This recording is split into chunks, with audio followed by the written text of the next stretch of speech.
இன்றைக்கி வந்து சுமிதா மேடம் பார்க்க வந்தேன். எங்கள் அம்மா மூலிமா வந்தேன். ப்ரேயர் ரிக்வெஸ்ட் வச்சுட்டு, அப்புறம் நாங்கள் இன்றைக்கி வந்து எல்லாம் ப்ரே பண்ண வந்தோம் அவங்கள்ட்ட. அப்போ இன்றைக்கி அவங்க எனக்கு ப்ரே பண்ணாங்க. ஏன்னா எங்கள் அம்மா வந்து முந்தைய ரட்சிக்கப்பட்டாங்க, நான் ஒன்றும் ரட்சிக்கப்படலை.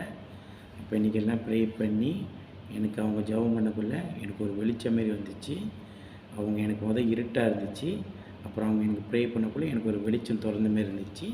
அப்புறம் எனக்கு ஒரு மாதிரி இங்கேருந்து வெளியாகி போகிற மாரி இருந்துச்சு. கால்லேருந்து தலை வரையிருந்து போகிற மாதிரி இருந்துச்சு. இப்போ என் உடம்பு வந்து அப்படி டக்குன்னு இருக்குது. முந்தி எனக்கு வந்து பாரமாக இருக்கிற மாரி இருக்கும். இப்போ என் உடம்பு ரொம்ப டக்குன்னு இருக்குது. நான் அவங்கள்ட்ட ப்ரேயர் ரெக்வெஸ்ட் வச்சேன்.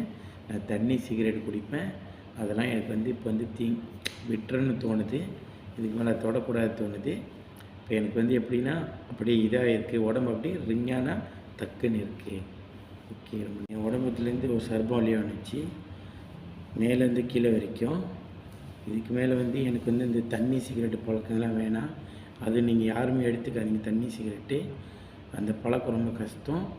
எனக்கு வந்து மேலேருந்து கீழே வரைக்கும் போனதுனால என் உடம்பு வந்து டக்குன்னு இருக்குது. சுஸ்திரம்.